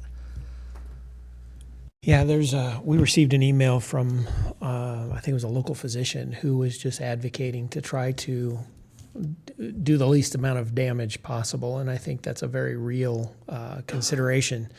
The other side of that is we can't afford to offer the same programming at every one of our schools. So sometimes kids are actually transported to different schools because that's where we have the ability to offer that programming. And at Fernan, for example, because of the just amazing playground they have there, we have 3 life skills classes, and it's a community and a culture that's built around that, and they do a fantastic job there. So there's while I think it's very important that we try to do what we can to accommodate students, I also want to recognize that just in the nature of how we run business, because we can't afford to do all the things we need to do at every one of our schools, that can be a little bit problematic. So I'm kind of ducking the question. I think we're gonna do everything in our power to try to honor that, but at the same time, some factors as we go into this are already competing with that. Once you're in a community, and I would, Trustee May hit it on the spot. Once you've built that relationship in the community, it's, every one of us can talk about either personal stories or stories of people who have shared with them how difficult it can be when we have to move kids. And so, some kids more so are more impacted than others. And we're spending a tremendous amount of effort and time this year working on social emotional learning and mental health, and trying to create an environment of care and concern so that kids know they have a safe and protected place when they come to our schools, and that they feel like they belong. And so it resonates with us. That email was not one that quickly goes in the archive pile. Ultimately, we want kids to feel like they belong at whichever school they're at, and so you don't want to do anything you can to disrupt that if necessary. I thought about the second most insightful comment that we heard over our 2 listening sessions, and it was from another parent who brought up our open enrollment policy. And we had the SES slides up, and at the very bottom it tallied the number of students who are choicing into a different school. And it could be choice for a myriad of reasons, but the number sat just under 30%. And so that means 30% of our K-5 students are choosing in a school that they feel suits them better. And so her point was, she was worried that our students that are most at risk are not the students who are choicing into a school that they feel suits their family better. And so I think acknowledging that we're going to have families who say, well, I simply don't want to move to that school, and I will find a different choice for my student. And so once again, it'll be those students who don't have the ability for their parent to drive them to a new school, to make new connections, are going to be the ones moving and the most displaced. And so I think that is a really important thing as we consider this. The last thing would be some of the information that we received and some of the data about how change affects students, especially our K-5 students, and the lifelong impact in moving students from their elementary school. I think we should also think really hard about it and wonder what we're trying to achieve, and how can we best assure that we're not altering the course for any of our students, and especially our most at-risk students.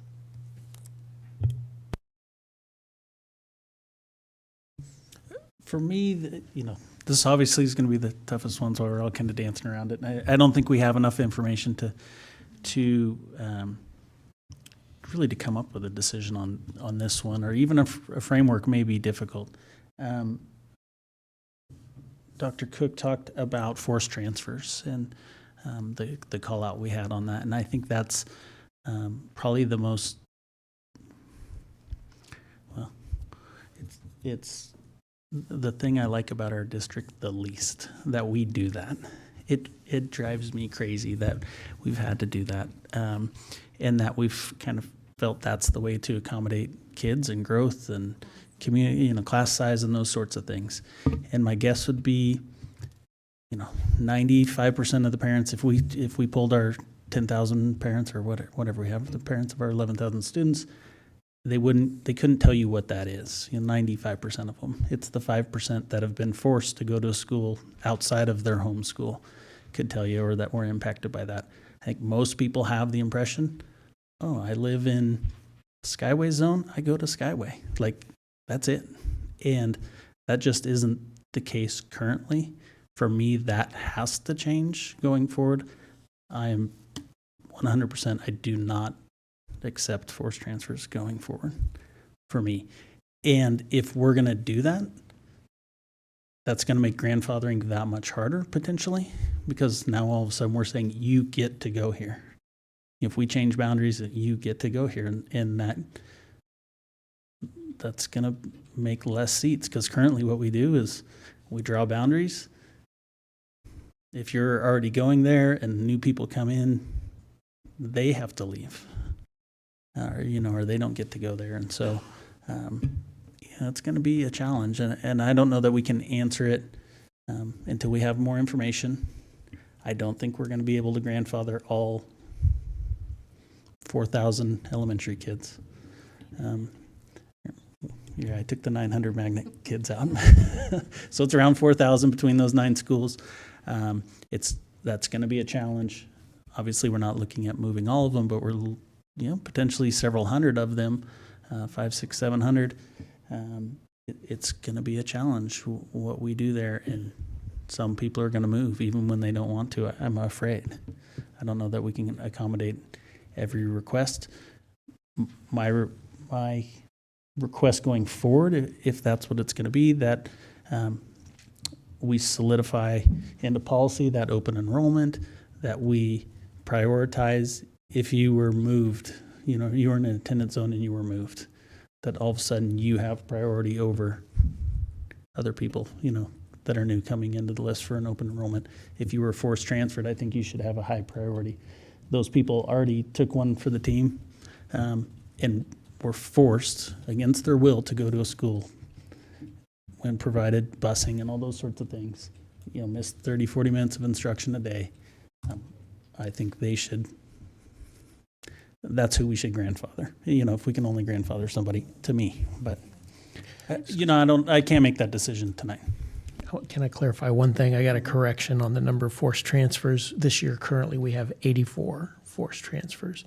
And just as a point of note, I also want to remind you that we still have about 260 out-of-district students that are grandfathered in due to board action previously. That is about 75 of those students are currently in our elementary schools. Most of them are in the high schools, but I did want to at least bring that to your attention, because there will be competition for seats, I'm sure, as we move forward with whatever decision we make. Dr. Cook, I had a question about, before we started the whole rebounding process, we really reevaluated capacities of our facilities. And so our capacities changed, I think, for the better. We recognized that filling our schools to the very brim didn't allow us to offer an additional 3rd grade or an additional 1st grade. And maybe that was one of the causes why we were forced to transfer students. So do you think going forward that with the revision of our capacities, it may give us the ability to accommodate those certain years where you might have a 3rd grade that's exceedingly large, the rooms that have been not set aside, but our facilities, if we follow somewhat of the new capacities that we've given to the Boundary Review Committee, that will allow us some more flexibility going forward for those years that we see larger cohorts in 3rd, 4th, whatever grade it may be. Yeah, so I think, Jeff, I'm going to ask you to hop up and tell me if I do a good job here first, and if not, you can take over. One of the things that we decided that we needed to do was there's a lag period for building schools in the district, and that's somewhere between 2 and 4 years. And so running so close to 100% capacity becomes pretty significant and problematic. And so one of the things that we did was actually walk every single school and determine what would be the maximum capacity this building could take without having a negative impact on the programming that's offered on the school. And then we back that down a little bit. And so that you're seeing, first of all, a modification in what we would call the maximum functional capacity of the school.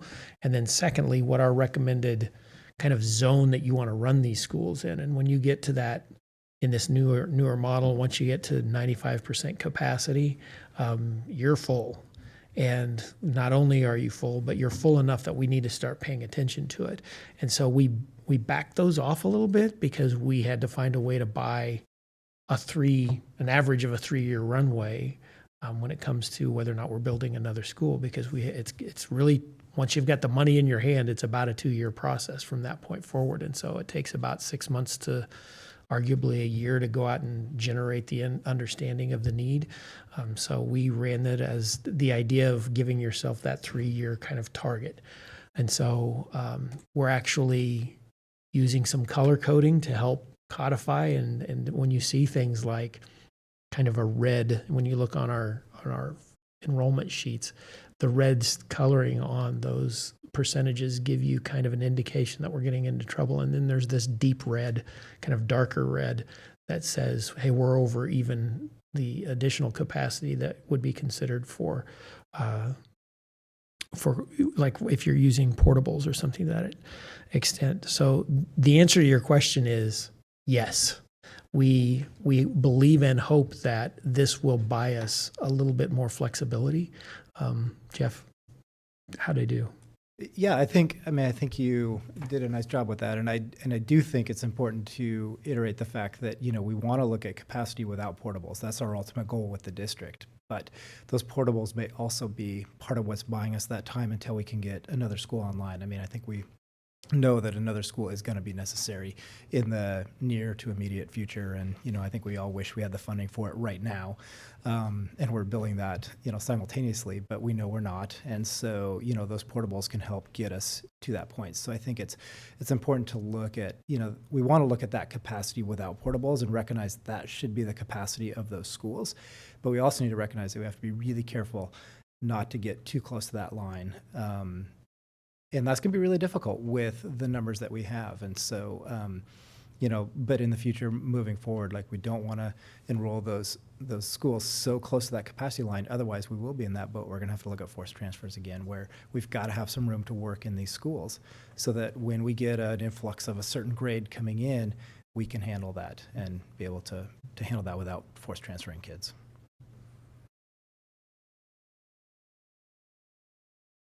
Just briefly here, you had some of the past motions, and I think this was in 2016. There was a motion about out-of-district students, and that's when we kind of clamped it down. I think at K-5 we said no more out-of-district, and 6 through 12 we allowed it with space available. Ms. Town, I'm wondering if you could go back, if it's possible, on that, because the motions to this is what it says in the minutes: to grandfather current K-12 out-of-district students and siblings with space available. And I know a new motion could always be made, but I'm just wondering, was that separated, where the existing students were grandfathered and siblings are allowed with space available? Or are they both with space available? Because I think you could argue there isn't space available, and we shouldn't really have any, probably. But, maybe just a little more information on those numbers. I mean, I think it comes to a point where if we're displacing our own students and we're not displacing someone else's students, that could be an issue going forward. I know we're not there to make decisions yet, but I would have a hard time with that one, potentially. So I guess I'd like a little more information just about those out-of-district students. I'm assuming a number of those are potentially staff. I know some of them are staff students, so we won't be talking about a change there, but could we kind of get an estimate of those 200-ish, how many are staff students, how many are siblings, and those sorts of things? Absolutely. And then, Ms. Town, just on that motion, could you get the audio on that? From 16?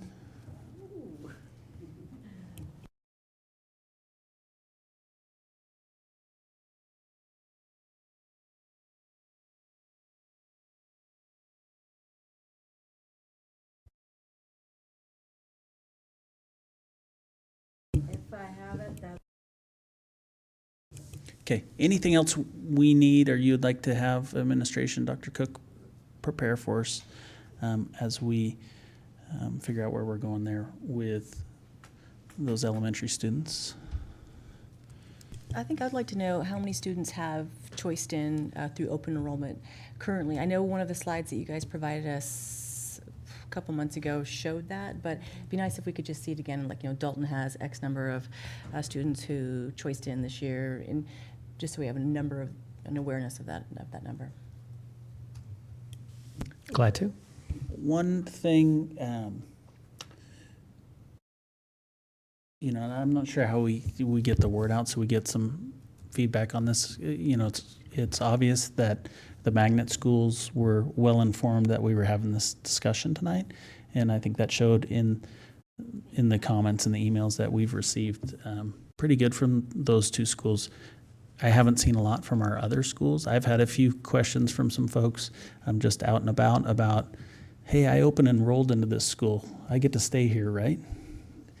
And, I don't know that that's not what the policy says on that, or there's not a policy, but it's not what the form says. That's something we're going to have to tackle down the road too. Potentially. I'm not 100% certain, but I thought when they open enrolled, it was you reapplied every year for that. That's what the form says, but I don't think that's been the practice for the last few years. They've been allowing them to continue. Is that correct? Yes, as there's room.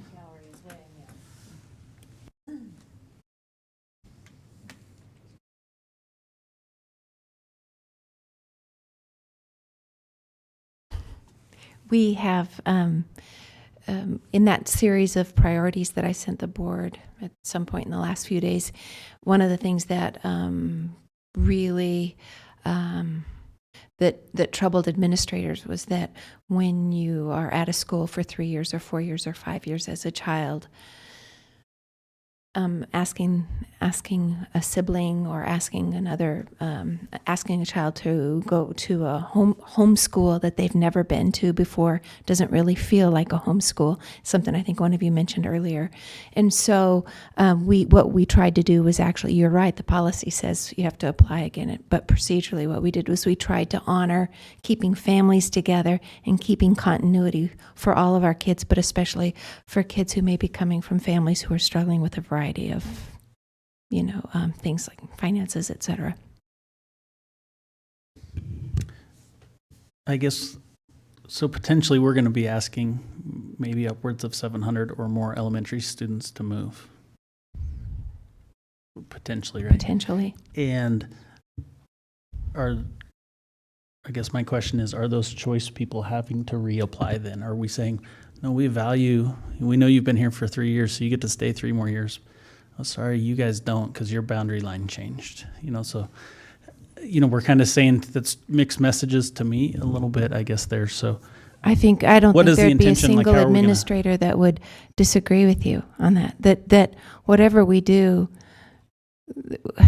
we have to think about sharing the wealth of that discomfort evenly among all of our families. It's going to be very, very difficult. And I appreciate that you're noticing some of our kids have a variety of other challenges in their lives, and we adding one more. at some point there's a threshold there, right? But I'm agreeing with you, Mr. Morrisroe. I think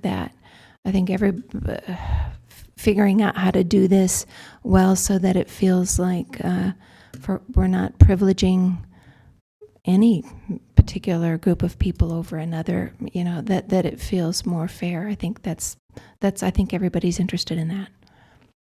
Okay, since we have you up there, can I ask a question that you would have probably the most insight to?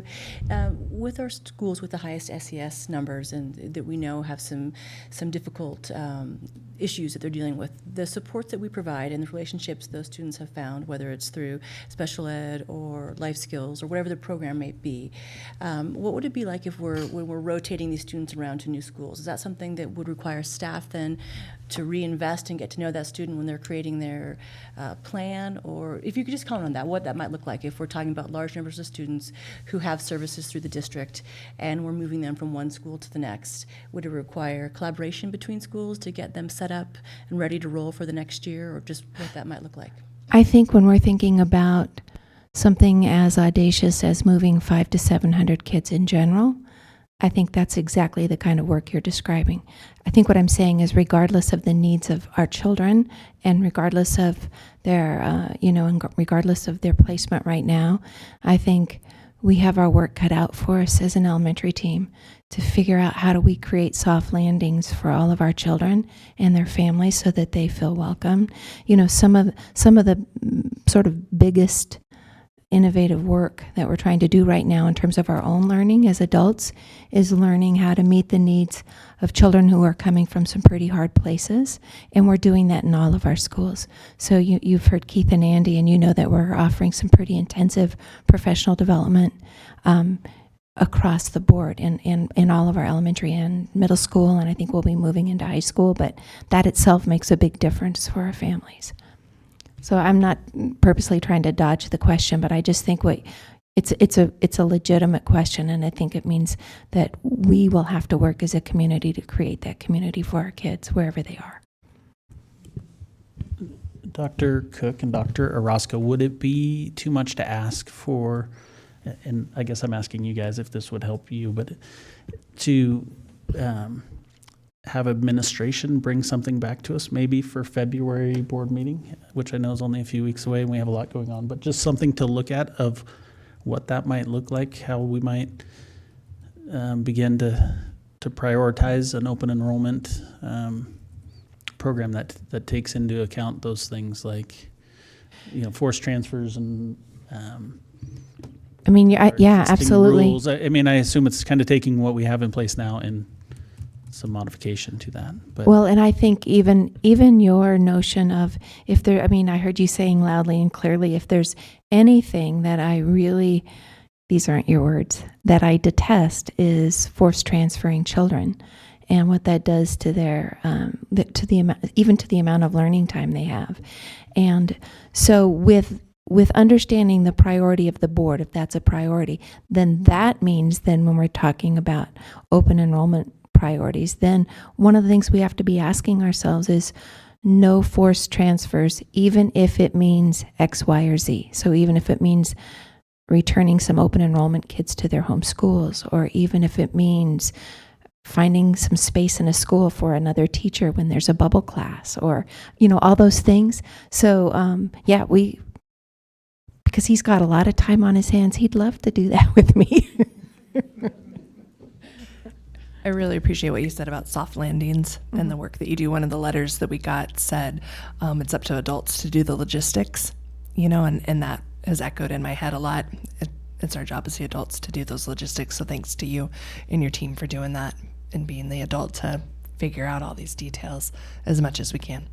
And we've got some of that, just that almost the runway of what needs to happen once, all right, March 19th, the day after the vote happens, all the things that we're going to have to do so that everybody feels like they can have a home when school starts in the fall. And so we can share that with you. It's not, I'm sure there are things that we're going to, districts don't typically do this very often because of the amount of impact and trauma that it has in the system. So we recognize that, but I'm sure we've got a pretty comprehensive list. Dr. Orozco has reminded me a lot that March 18th is going to be a challenge, so we want to stay on task and stay on point and get some guidance to the system so that we can get our decisions made and start working on this clearing the brush for the pathway so every kid winds up in a place where they feel like they're part of that community. So we can share that stuff we've got with you, and we'll add some of these new asks as well.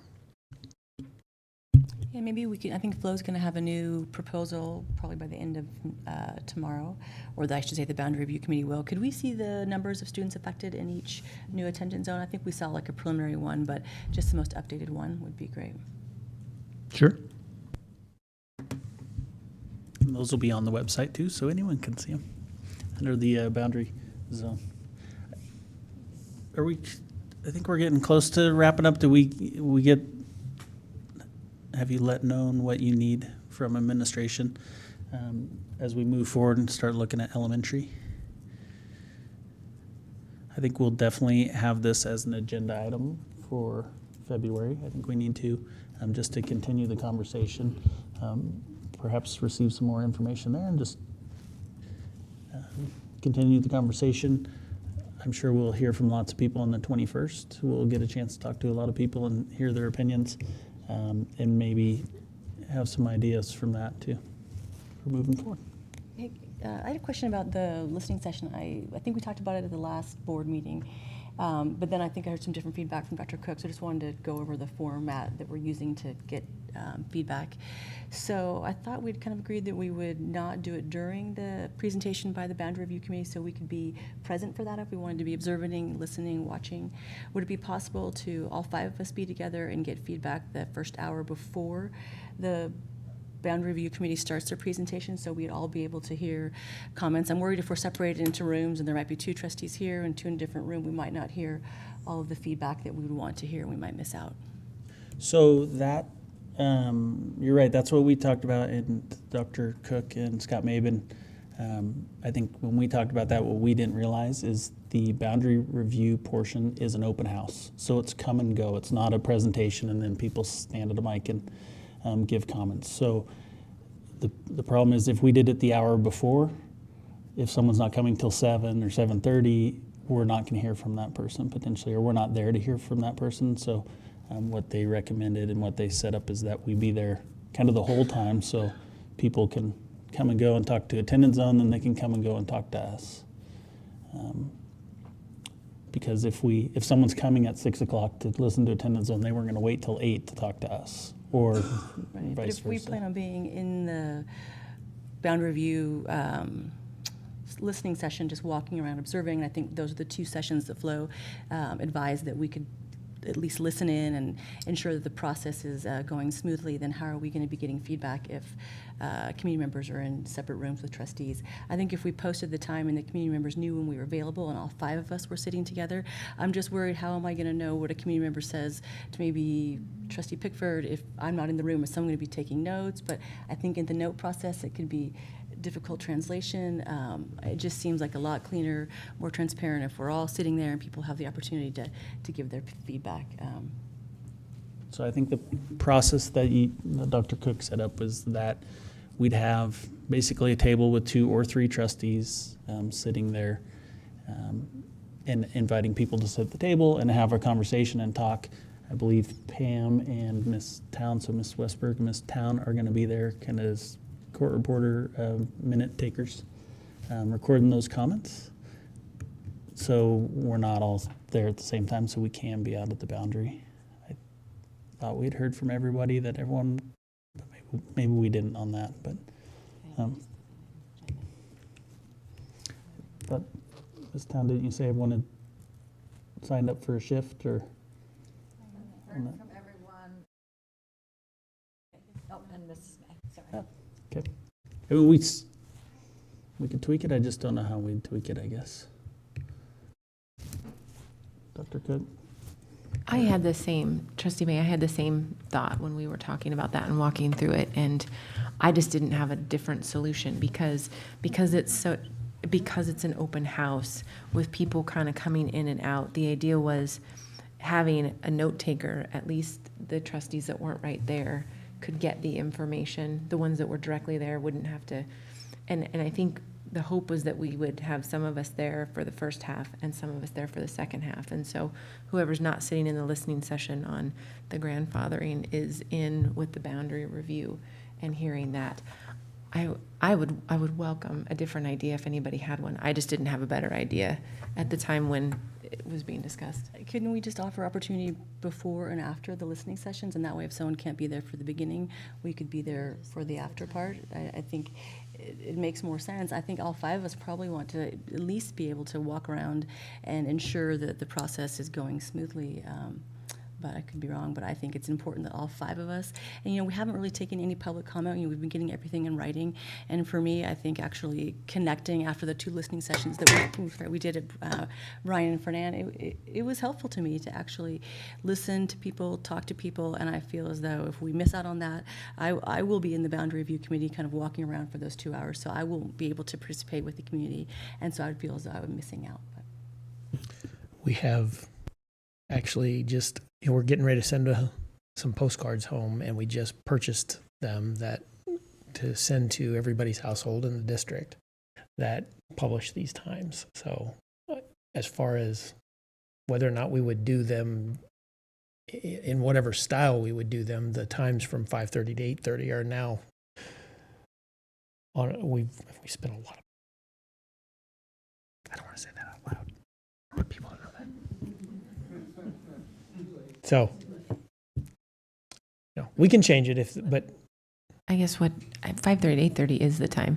We're all committed to being there. So the boundary review, excuse me, let me back it up one step further. The open house is from 6 to 8. And on the postcards, we committed that board members would be there from 5:30 to 8:30 to listening sessions on how to handle the grandfathering. And so the only thing I would ask is that we don't change it so much that we aren't keeping the word of what we would be mailing to every household. That's all. So why can't all of us be there the first 30 minutes before, go in, and then be there all together the last 30 minutes? And we're still sticking with the time frame. We could. I think the question is, are you going to get all the feedback so that all of you would hear, or there'd be some way to record it, or is it more about you guys milling about like Trustee May? And I recognize that lots of great I've had so many good conversations just chatting with people, but this became a priority for the board as to make sure we knew what people thought, and especially when Flo said the first question they're going to ask is, am I impacted? And then they look at the map and they go, I am. And the next question is, are we going to be grandfathered?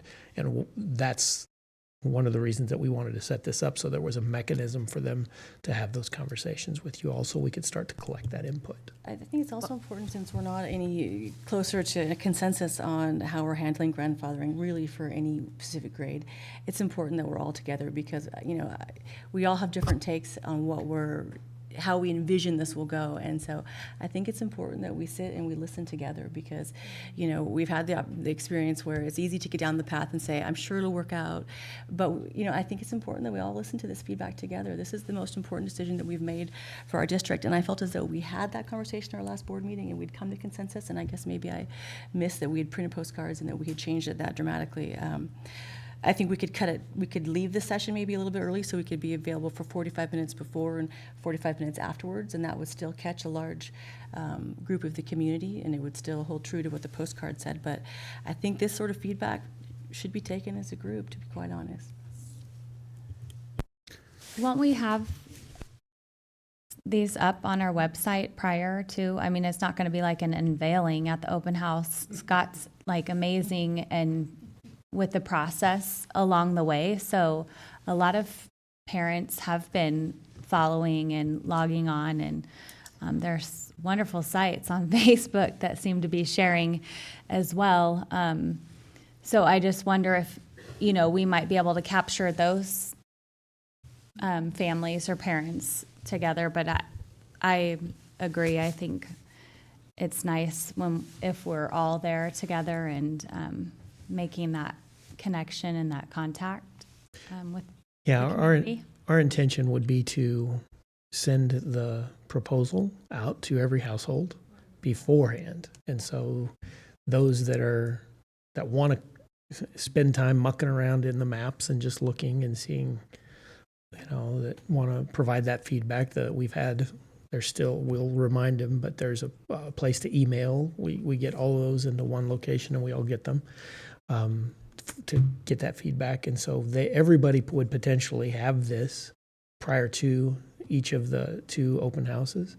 And then those that wanted to additionally come and talk this through would have that opportunity to come as well. So we're anticipating that it won't be just this kind of ta-da, open house kind of event, but the idea is people have had some chance to kind of think it through, write down their questions and process, and then have an opportunity to bring that conversation. And part of the Boundary Review Committee meeting tomorrow is, how do you talk, as a committee member, how do you talk with patrons that have questions when they come? So recognize this open house is, the committee members are the ones that are actually running the open house, not Flow Analytics, not administration, but the committee members. And so we felt like this was a great opportunity because of a come and go and the fact that it's kind of this open house feel, that it would be great for you guys to be available. But I also recognize that you definitely want to be in the mix and understand that too. Yeah, I mean, I guess for me on the boundary thing, it's boundaries committees running that, and the comments are to them, and I'm not sure I need to provide oversight to that or babysit the boundary review committee, and why I need to sit there and watch that for 2 hours. So I don't know. I'd like to hear the grandfathering comments. I think it's difficult to do it that way, in that if we do it the half an hour before and the half an hour after, we're only hearing from the people who came at the very beginning or at the very end. Or if they came at 7 and they don't know that we're not doing it till 8, they have to sit around for an hour. So. Yeah, I just want to be clear, I wasn't assuming that we would be babysitting. I think it was more for me. We've picked a process and we hired Flow Analytics. We chose a committee as far as governing it. And I think for me, it's peace of mind to watch and feel proud that our boundary review committee members are doing a fantastic job. And so for me, it just gains confidence in the process that when we receive a recommendation from Dr. Cook at the end of February, that the process has worked. And so for me, it's just ensuring that I'm comfortable with the process. I had no intention on micromanaging the boundary review committee.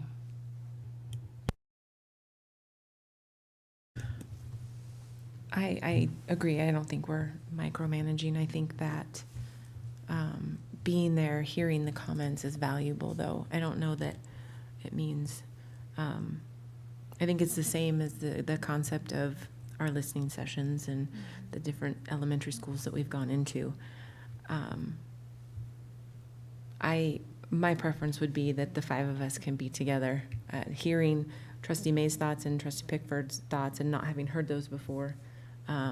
I do really like the idea of the 5 of us being able to be and hear the same comments from grandfathering, and then have an opportunity to hear all the same comments that are going on within the Boundary Review Committee and their interactions, and then having it afterwards. I know it's a chunk of time, but if there are parents that wanted to, I guess, chat with a trustee about grandfathering while we're standing around listening to the boundary stuff, there certainly isn't going to be any moratorium that they can't do that. So I think it would just be incumbent upon that trustee to make sure we shared that information if there's a separate conversation that Lynn or Pam can't memorialize.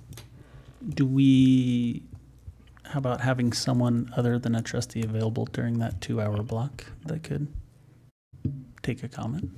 What about just listening? I don't think we need to be there for the entire 2 hours, but I think if we committed to a listening session until 6:15, 6:30, whatever it would be, then we could, circulate, at least observe part of the Boundary Review Committee's process, and then be ready again to take comments starting at 7:45. It would kind of serve those people that want to get there at the beginning and leave, or maybe get there at the end, and we would be ready earlier than 8.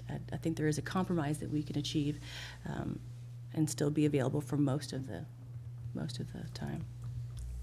Just to weigh in, I'd appreciate that compromise as well. I think there's something when we all hear it all at the same time. It gives us the ability just to hear it all in a different way. So Okay, We'll still so be honoring the 6:15, time on the 5:30 to postcard. 6:15, 7:45 to 8:30. Okay, and can we communicate that out in our non-printed communications? Just clarifying that. 45 minutes on both ends. Scott, you back there? He's not coming out. I'm looking at the copy of the thing, and it just says school board members are available both nights to hear your views as on exemptions from transfers or grandfathering of students after new zones are adopted. And then in parentheses it says 5:30 to 8:30. So I think we're fine.